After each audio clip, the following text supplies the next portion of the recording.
Magandang umaga po sa ating lahat. Welcome po sa ating pong Sunday service ngayon pong second week po ng Hunyo. At lahat po kayo ay aking pong inaanyayahan na magpuri sa ating Panginoon. At welcome po sa ating pong pananambahan.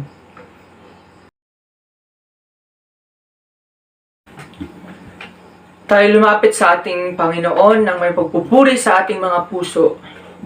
At ating gawing personal na panalangin ang awitin ito sa ating pong paglapit sa ating Panginoon.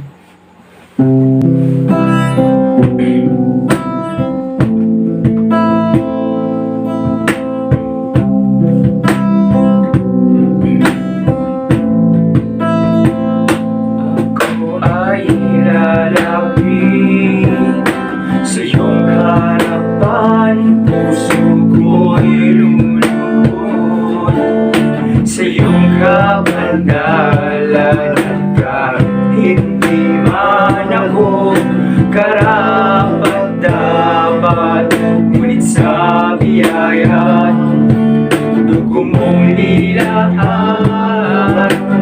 O Jesus, ako ay lalapit sa iyong harapan, puso ko'y lulubog sa iyong kabandalan. At kahit hindi man ako karapat-dapat, kahit sa biyaya kung nilaan, O Jesus, ako'y lalapit,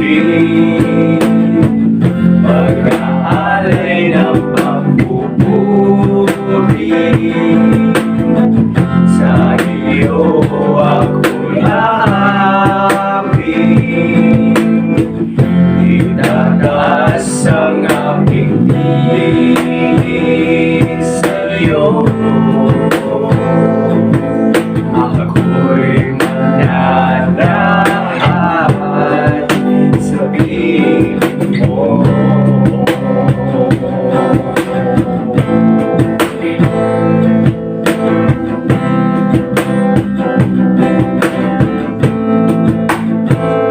Ako ay lalapit sa iyong harapan, puso ko'y luluhod sa iyong kabandalan.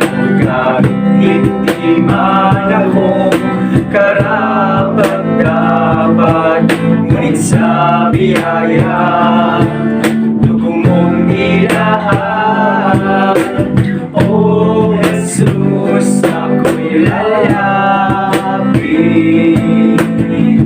pag-aalay ng pagpupuri sa iyo ako'y aawit. Itataas ang aking tinig sa iyo, ako'y mananahan, ako'y lalapit, pag-aalay ng pagpupuri sa iyo ako'y aawit. Itataas ang aking tinig sa iyo, ako'y mananahan, ako'y mananahan, ako'y mananahan sa piling mo.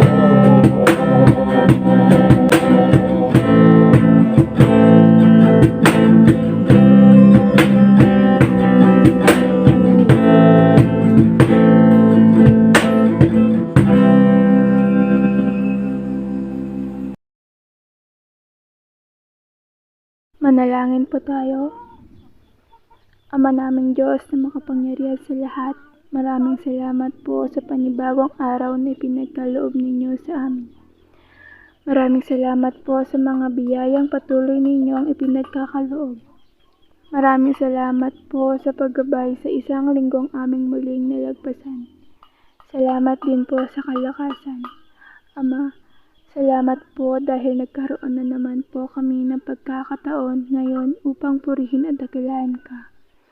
Bagamat kami hindi nakikita-kita, ay hindi po ito hadlang upang makapagsamba sa iyo. Tunay nga pong walang imposible sa iyo. Humihingi po kami ng tawad sa aming mga pagkukulang at mga kasalanan upang maging karapat-dapat sa inyong harapan. Pinupuri ka po namin at pinapasalamatan sa tanging pangalan ni Jesus. Amen. Salmo 66. Papuri at pasasalamat. Kayong mga tao sa buong mundo, sumigaw kayo sa Diyos ng may kagalakan. Umawit kayo ng tungkol sa kanyang kaluwalhatian. Parangalan niyo siya sa pamamagitan ng mga papuri. Sabihin niyo sa kanya, O Diyos, kahanga-hanga ang inyong mga gawa. Dahil sa inyong kapangyarihan, luluhod ang inyong mga kaaway sa takot. Ang lahat ng tao sa buong mundo ay sasamba sa inyo. Aawit sila ng mga papuri sa inyo. Halikayo at tingnan ang kahangahangang ginawa ng Diyos para sa mga tao. Pinatuyo niya ang dagat at tinawid ng ating mga ninuno ang tuyong ilog. Tayo'y maggagalak sa kanyang mga ginawa. Sa pamamagitan ng kanyang kapangyarihan, maghahari siya magpakailanman. Mga bansay kanyang minamanmanan, kaya huwag magtangkang magrebelde ang sinuman. Kayong mga tao, purihin niyo ang Diyos. Iparinig niyo sa kanya ang inyong papuri. Iniingatan niya ang ating buhay at hindi niya hahayaang tayo'y mapahamak. Tunay ngang sinubok niyo kami, O Diyos. Nilinis tulad ng pilak na dinadalisay sa apoy. Hinayaan niyo kaming mahuli sa bitag at pinagpasan niyo kami ng mabigat na dalahin. Hinayaan niyong tapakan kami sa ulo ng aming mga kaaway at para kaming dumaan sa apoy at baha. Ngunit dinala niyo kami sa lugar ng kasaganaan.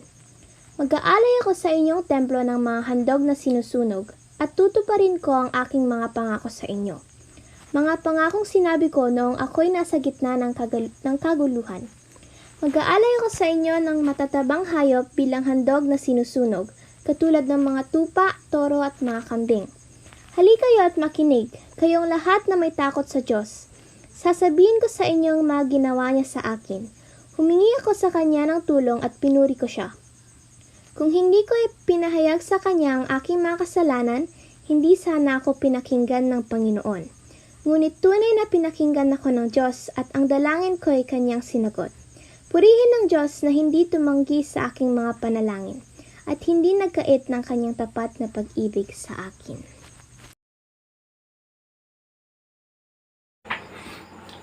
Tunay nga na napakasarap sa presensya ng ating Panginoon.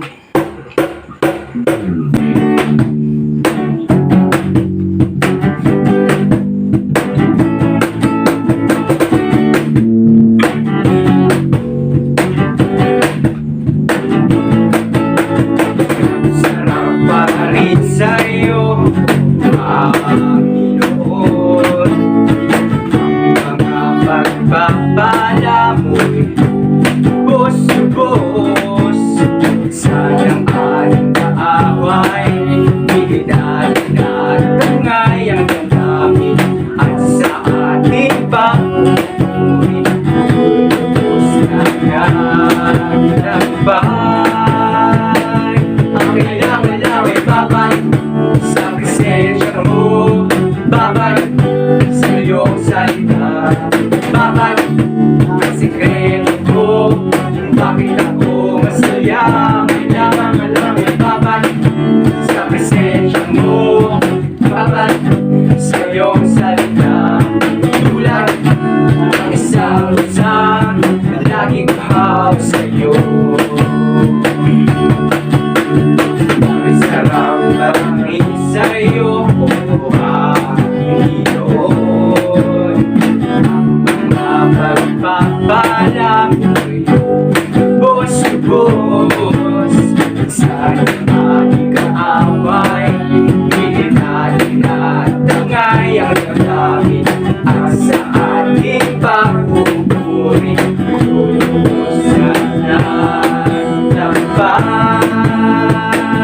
Ang kailangan lang ay babad sa presensya mo, babad sa iyong salita, babad ang sikreto mo, bakit ako masaya.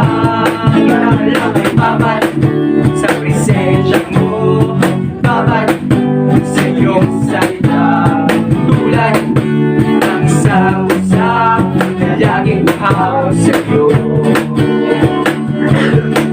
Sumigaw sa galak ang lahat ng nilalang.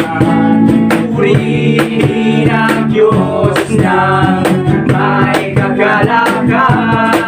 Sumigaw sa galak ang lahat ng nilalang. Purihin ang Diyos ng may kagalakan. Taas na mapupuri sa Kanya ay ibigay. Purihin siya, awitan siya, buhatin siya. Sumigaw sa Kanya, ang lahat ng nilalang. Purihin ang Diyos ng may kagalakan. Sumigaw sa kalaki ang lahat ng nilalang. Purihin ang Diyos ng may kagalakan. Taas na mapupuri sa Kanya ay ibigay.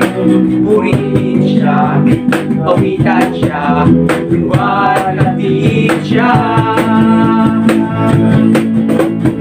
Taas na mapupuri sa Kanya ay ibigay. Purihin siya, awitan siya, buhatin siya. Sumigaw sa kalaki ang lahat ng nilalang.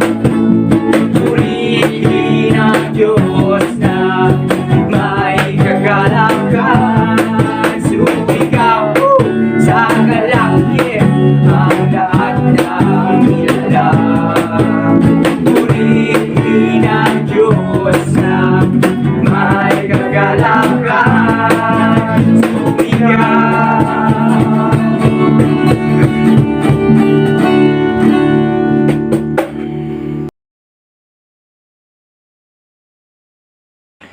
Ang ating Diyos ay napakabuti, kaya't atin siyang alayan ng ating mga papuri.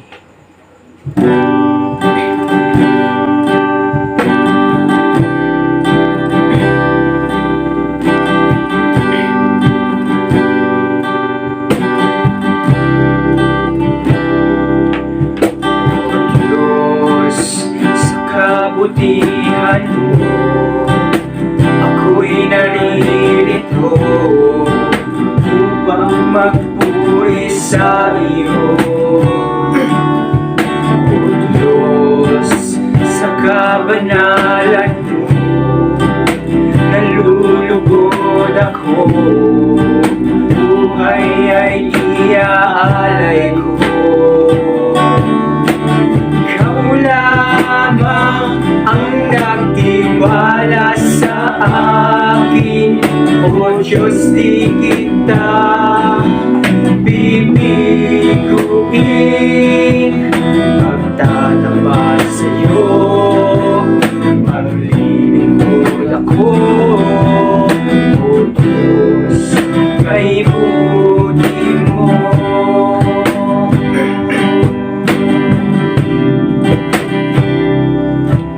O Diyos, sa kabutihan mo, ako'y naririto upang magpuri sa iyo. O Diyos, sa kabanalan mo, nalulugod ako, buhay ay iaalay ko. Ikaw lamang ang nagtiwala sa akin, O Diyos di kita bibiguin. Magtatapat sa'yo, maglilingkod ako, O Diyos, may buti mo. Ikaw lamang ang nagtiwala sa akin, O Diyos di kita bibiguin. Magtatapat sa'yo, maglilingkod ako, O Diyos, kay buti mo.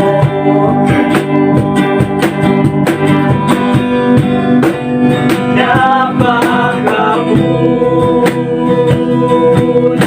mo, aming Diyos, Ama. Iyong likha at likha, Diyos, napakabuti mo, di ka nagbabago.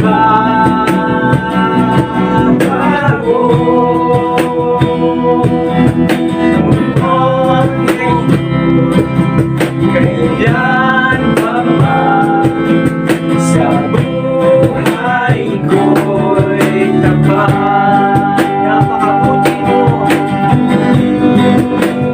napakabuti mo, aming Diyos.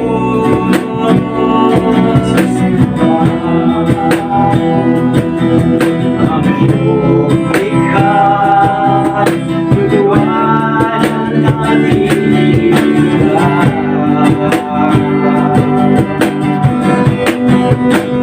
napakabuti mo, di ka nagbabago.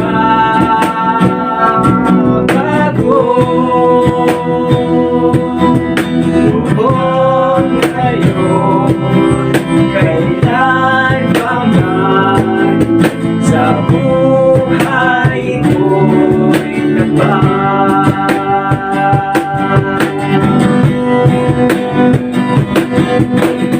Lamang ang nagtiwala sa akin, O Diyos di kita bibiguin. Magtatapat sa'yo, maglilingkod ako, O Diyos, kay buti mo. Ikaw lamang,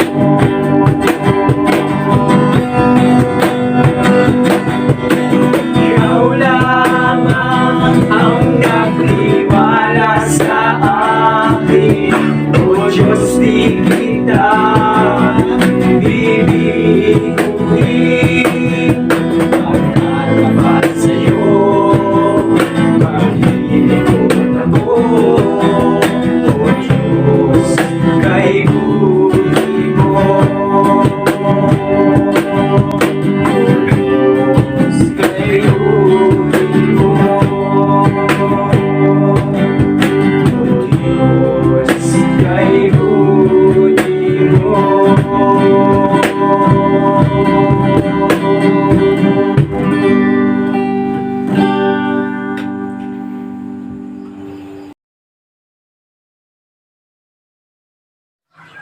Tayo po ay manalangin.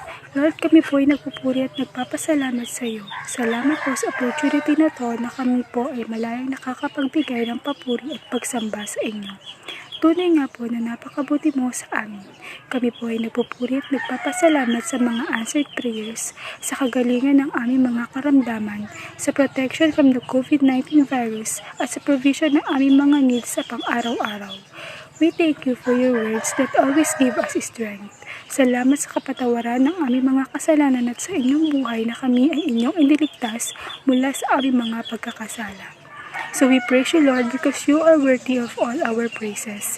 At ikaw lamang pong karapat-dapat na pagalaya na papuri at pagsamba. Naway naibigay po namin ang pinakamataas na papuri sa inyong pangalan. Dalawa pong aming dalangin sa pangalan ni Jesus. Amen. Ang ating pong scripture reading ay matatagpuan sa Santiago chapter 1 verses 7 to 8. Huwag umasang tatanggap ng anuman mula sa Panginoon ang taong pabago-bago ang isip at hindi alam kung ano talaga ang nais niya. Pagiging po ang Diyos sa pagkabasa ng kanyang salita. Magandang araw po. Look, this is my view. Ayan, kung nakikita niyo po yung mga ibon doon.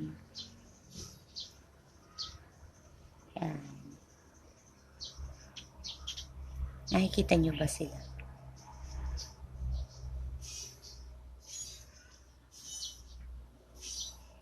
Well, hindi po yun ang dahilan kung bakit meron po tong video na to.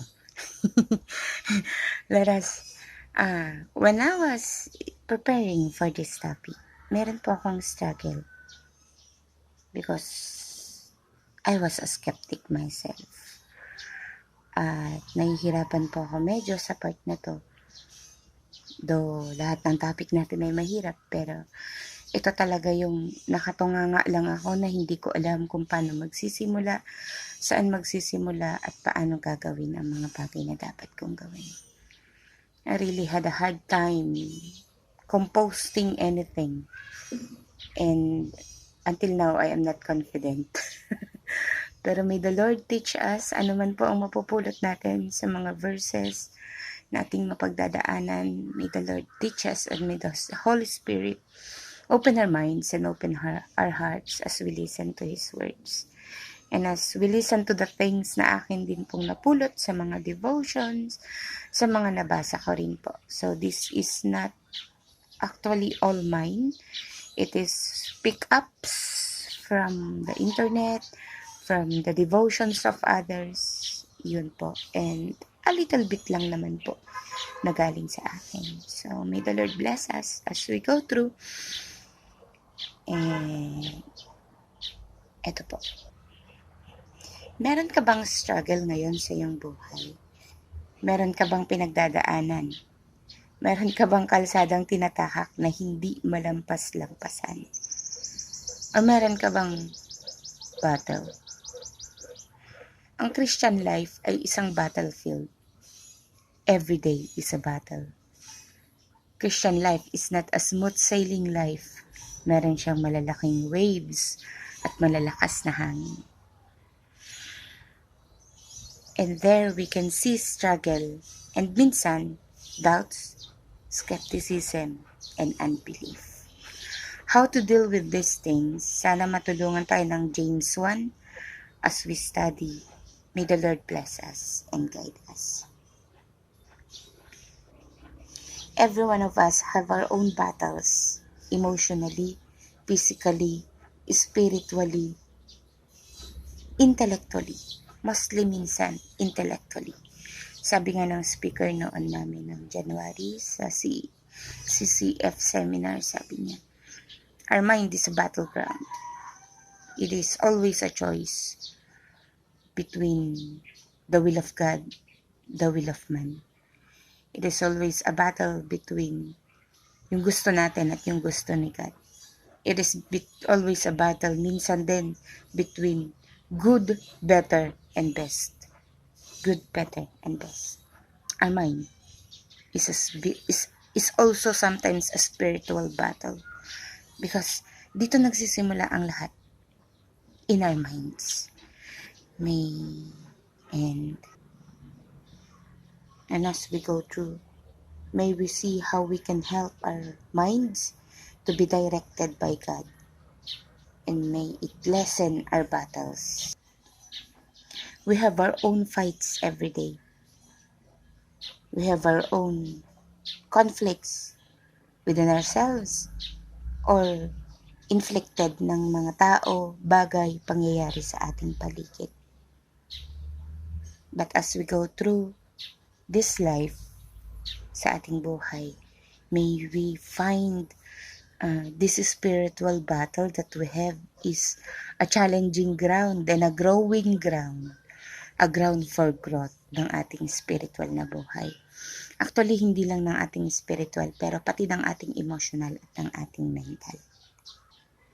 What are your fights? We are all in this, and we are all together. Hindi man tayo together physically, pero pwede tayong maging together emotionally, pwede tayong maging together virtually. That's why we have our GCs. Sana nakakatulong ito sa ating life, sa ating growth.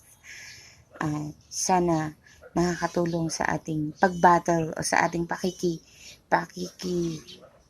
pakikibattle sa ating bawat araw na buhay. Sabi sa James 1, 2, and 3, mga kapatid, magalak kayo kapag kayo'y dumaranas ng iba't ibang uri ng pagsubok. Dapat ninyong malaman na nagiging matatag ang inyong pananampalataya sa pamamagitan ng mga pagsubok. Struggles makes us strong. Struggles ay makakatulong sa atin to make our faith stronger, deeper. Nakakatulong sa atin na lumago at ma-develop ang ating pananampalataya. Sana meron tayong view na ganito na, di ba nga, napag-usapan natin last time na when we go through temptation, God is with us and He offers a way para tayo ay makalampas dito o para tayo ay hindi matempt, para tayo ay makaiwas dito. Sa mga struggles natin sa buhay, hindi lang sa mga temptation, kundi sa mga iba pang struggles na meron tayo sa ating mga buhay. Always remember God is with us. Always remember palagi nating kasama ang Diyos. At nararanasan naman natin yan, mararamdaman natin yan. Especially when we go near Him and we let Him and we listen to Him and we let Him speak in our lives and let Him speak in our heart. Do you have struggles today?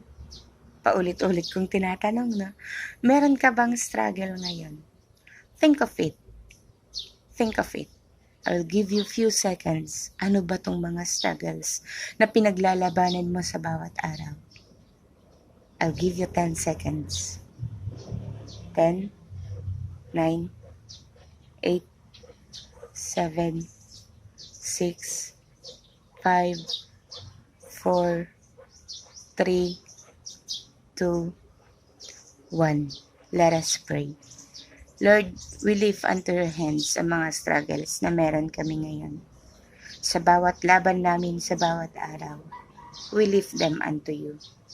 Make us strong and make our faith stronger, na manalig kami sa iyo, manampalataya kami sa iyo na ikaw ay aming kasama sa bawat araw. Meron man kaming doubt, unbelief, Lord, manguna ka po sa aming mga puso, sa aming mga buhay. May you find us finding the reason bakit hinayaan mong mangyari sa amin, bakit hinayaan mong mag-undergo kami ng mga bagay na to. May we see your hands working in us, and may we feel your embrace and love, enveloping us to make us grow every day sa aming pananampalataya sa inyo. In Jesus' name, Amen. We're not done yet. Hindi pa po tayo tapos. I-start pa lang po tayo. Meron bang dumating sa point ng buhay mo that you doubted the Word of God? Dumating ba sa pagkakataon ng buhay mo na hindi ka buong-buo naniniwala sa sinasabi ng Diyos? Meron bang dumating sa buhay mo na hindi ka buong-buo naniniwala sa sinasabi ng mga lingkod ng Diyos sa pulpito? Dumating ba sa pagkakataon ng buhay mo na dinout mo ang Biblia? If you did, you were not alone. I was there. At marami pang mga tao ang nandun din noon who were there. Bakit? Kasi minsan nagiging skeptic tayo sa mga bagay na to.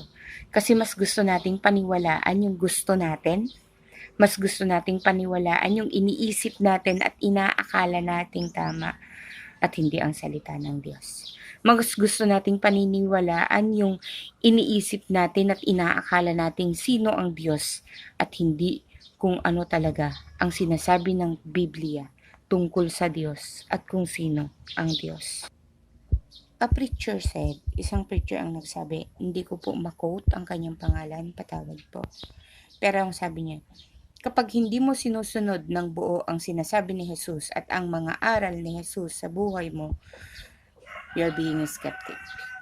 Because you're not listening well. Because listening well is doing what Jesus said. Sabi niya, nagiging skeptic tayo kapag hindi natin sinusunod ang sinasabi ni Jesus sa ating mga buhay dahil hindi tayo nakikinig ng mabuti sa Kanya. Dahil ang tunay na nakikinig ng mainam at mabuti sa Kanya ay sumusunod sa Kanyang mga salita. So we have these little skeptics kapag hindi natin sinusunod ng buo ang salita ng Diyos. Sabi rin ni Santiago, ang pananampalatayang walang kalakip na gawa ay patay. Let us see those little skepticisms in our lives and let us deal with this. Nagiging skeptic tayo pag di natin sinusunod at hindi natin tinatanggap ng buo ang salita ng Diyos. Nagiging skeptic tayo pag dinadoubt natin ang salita ng Diyos at kung sino ang Diyos at kung ano ang kayang gawin ng Diyos. So if you don't believe God can heal you, if you don't believe God makes ways, if you don't believe God is working even if He is silent, if you don't believe those things, or marami pang iba na hindi mo pinapaniwalaan na sinasabi ng Biblia kung sino at ano ang Diyos, meron tayong little skepticism sa atin. In dealing with our little skepticism, we must also remember that faith and wisdom comes from God. Bakit tayo nagiging skeptic? Kasi minsan yung faith natin nagwi-waver na. Bakit tayo nagiging skeptic? Kasi hindi full yung ating knowledge tungkol sa ating Diyos. Kaya ang sabi niya rin sa James 1 verse 5, ngunit ang sino man sa inyo ay nagkukulang sa karunungan, humingi siya sa Diyos at siya'y bibigyan sapagkat ang Diyos ay nagbibigay ng sagana at hindi nanunumbat.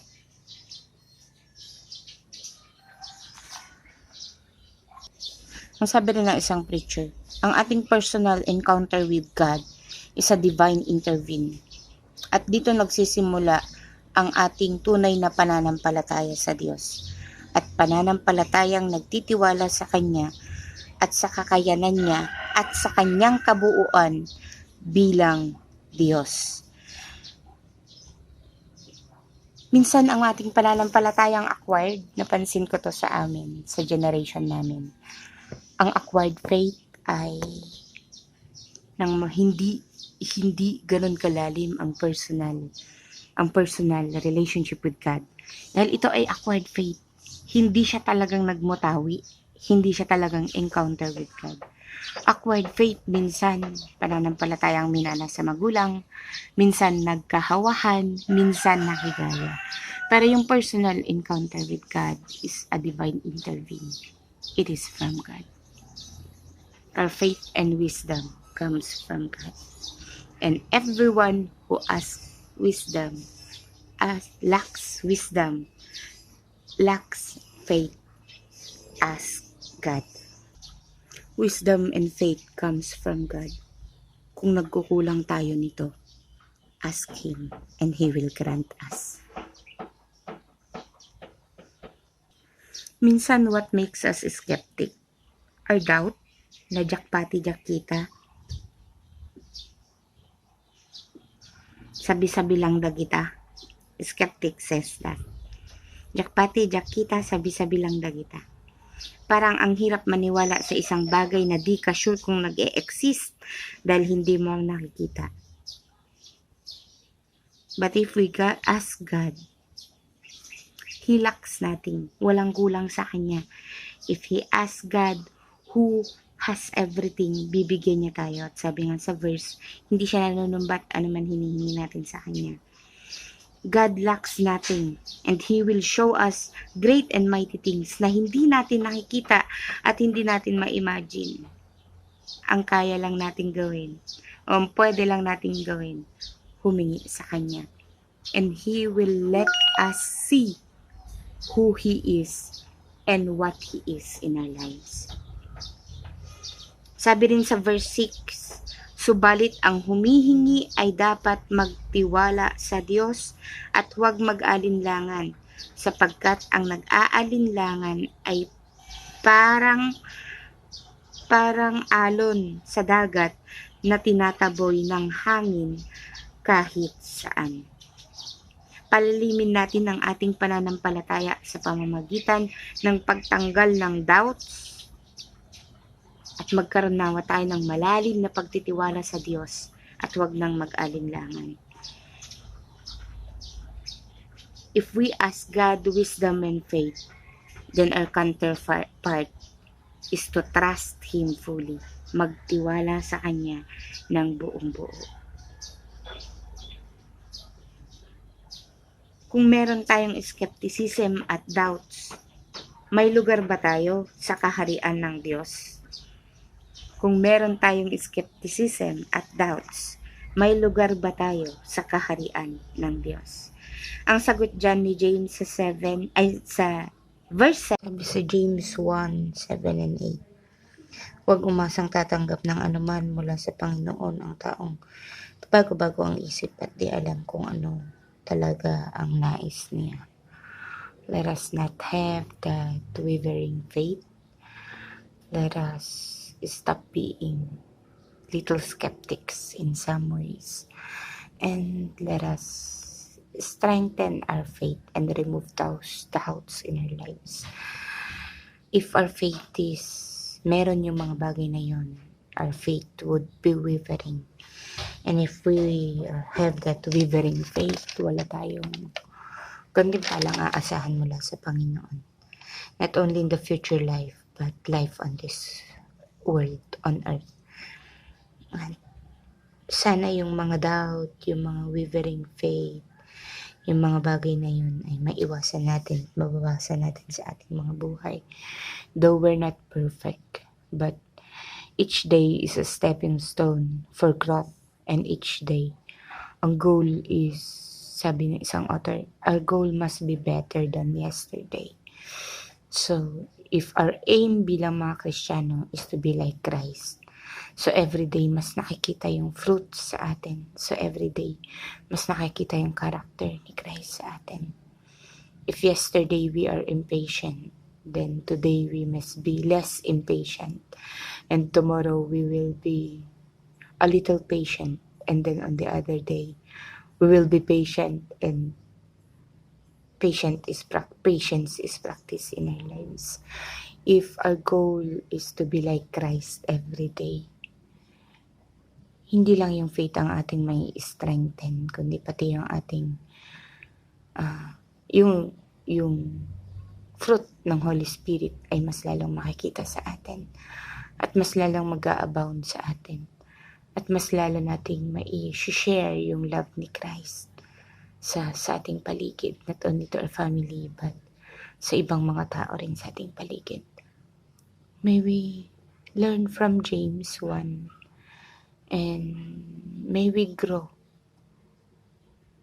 It is one of our weapons to stand firm and fight those skepticism and struggles. Ay mag-start tayo sa ating sarili. Let us find out saan ba tayo nagiging skeptic, saan tayo weak sometimes, or saan tayo may doubt, which avenue our lives na meron tayong doubts. Let us look at that and let us humble them down unto God at ituro tayo sa mga bagay na dapat na ituro niya sa atin at matahak natin yung landas na gusto niya para sa atin. May the Lord bless us and may we learn from Him more each day. God bless po.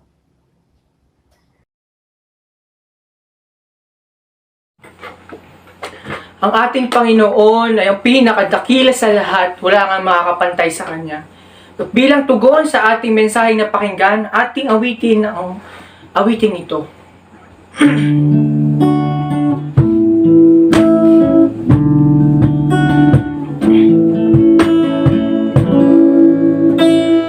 Puso ko'y dinudulog sa'yo,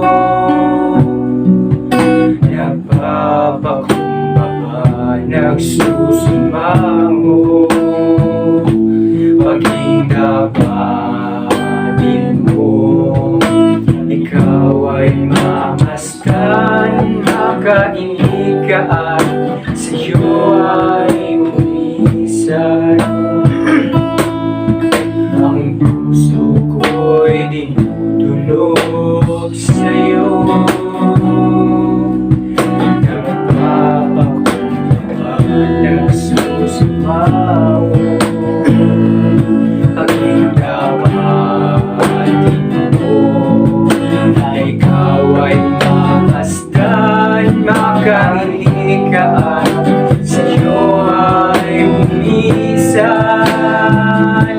Loobin mo ang buhay ko'y maging banal mong tahanan, luglugan ang iyong wagas na pasinta. Daluyan ng walang hanggang mga papurit pagsamba, magpari ka, O Diyos, ngayon at kailanman. Suko'y dinudulog sa'yo, nagpapakumbaba, nagsusumango, paging dapatin mo, na ikaw ay mamasdan, makainig ka at sa'yo ay umisan. Loobin mo ang buhay ko'y maging banal mong tahanan, luglugan ang iyong wagas na pagsinta.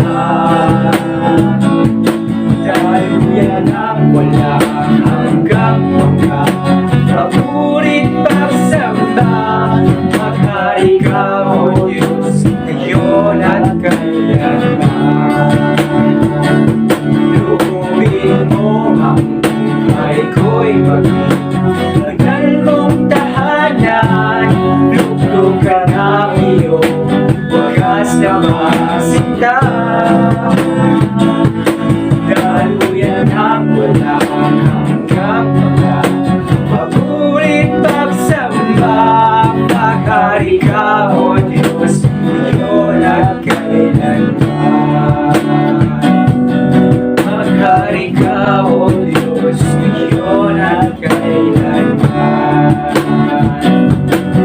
Maghari ka, O Diyos, ngayon at kailanman.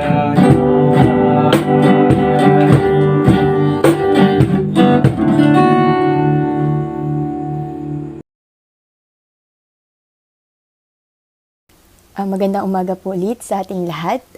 Para po sa ating announcements, ang ating anniversaries, last week po sila Tito Ted at Tita Freddy's, at si Tito Winnie at saka si Tita Julie. Last Tuesday, June 8. Happy anniversary po ulit sa inyong lahat.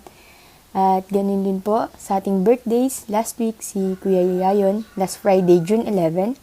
At ngayong week po ay birthday ni Ate Reyna sa Tuesday, June 15, si Kurt sa Wednesday, June 16, at si Tita Josie sa Friday, June 18.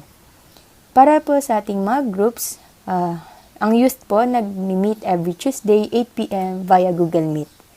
At sa women, every Wednesday, 7 p.m. sa Messenger. At sa men, usap-usap na lang po sila. Para po sa ating mga events, prayer meeting po, every Friday sa Messenger pa rin po tayo. At midnight prayer meeting po pala sa June 18 sa Friday po. At ang atin din pong Father's Day sa Sunday, June 20. Ganyan din po sa June 20 ay magkakaroon po tayo ng collection of tithes and offerings. At regarding po sa face-to-face, wala pa po tayong update. To be announced na lang daw po later. Yun po, maraming salamat po at magandang umaga po ulit sa ating lahat.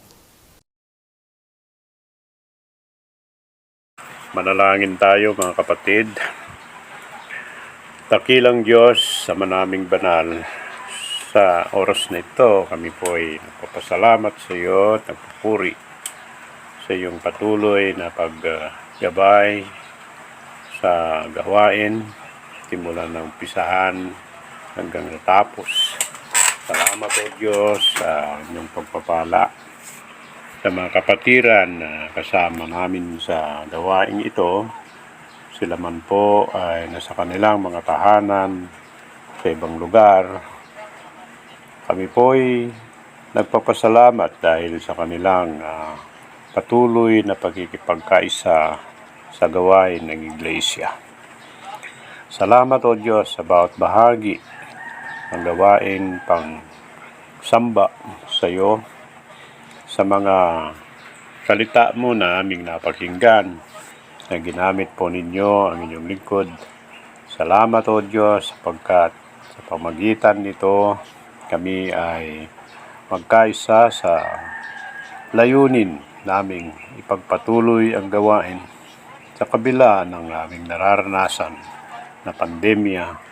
Kayo o Diyos ang patuloy po naming itinataas, pinupuri, pinapasalamatan at lagi po naming ilalapitan sa sandaling kami manalangin, maging sa aming personal at maging sa aming pagkakaisa bilang mga mananampalataya. Dakilang Diyos, sinihiling po namin ang iyong patuloy na paggabay at pag-iingat, pagtulong sa bawat isa sa amin, sa mga buhay po naming araw-araw. Ang inyong pag-iingat ay aming hinihiling o Diyos na patuloy po ninyong ipagkaloob po sa amin. Tulungan po ninyo ang mga kabataan, mga bata, maging mga gulang, kaya nang din yung mga may trabaho, Panginoon. Yung mga kapatiran din namin sa ibang lugar, bayan, ang aming dalangin o Diyos sa iyong patuloy na pag-iingat, maging sa aming mga kapatiran sa kanilang mga tahanan, mga senior citizen, at ang inyong patuloy na pagkaloob o Diyos ng kalakasan at kalusugan ng aming lupang pangkatawan. I-bless po ninyo o Diyos bawat isa sa amin sa araw na ito at sa iyo namin binabalik lahat ng papuri at pasasalamat pagkat ito ang aming dalangin sa tanging pangalan ng aming Panginoon Hesus. Amen and Amen. At ngayon, ang pag-ibig ng Diyos at ang biyaya ng ating Panginoon Hesukristo at ang patuloy na pagkikasama, gabay ng banal na Espiritu, siya nauna sa inyo ngayon at magpakailanman. Amen and Amen.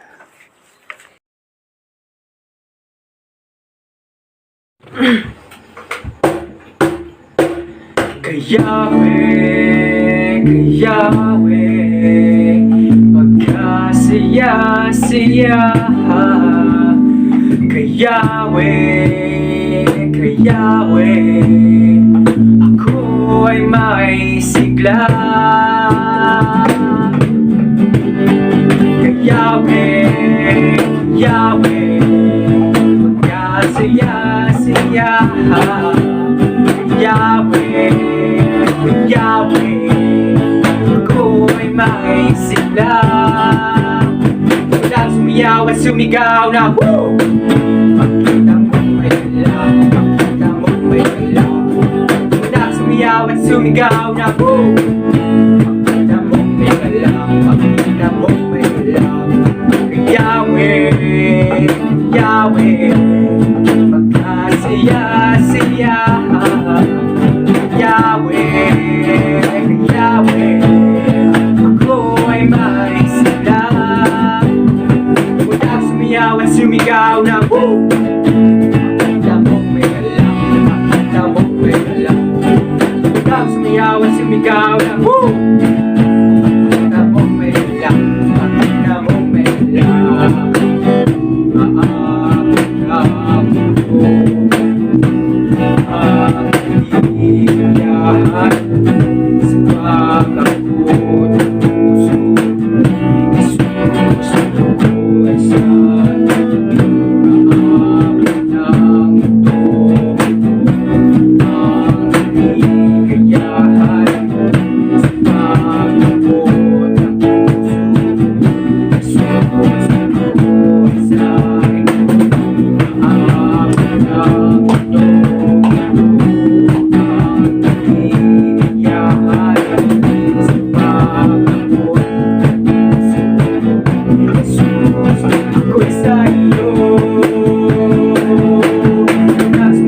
sumigaw na woo! Makita mo may alam, makita mo may alam.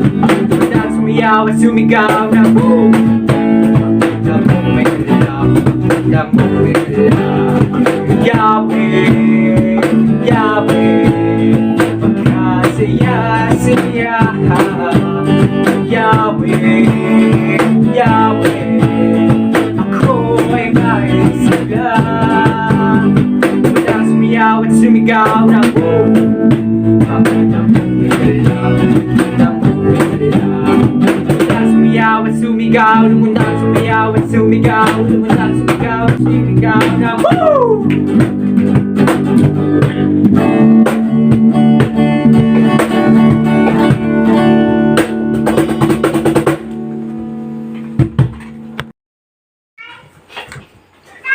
Wow!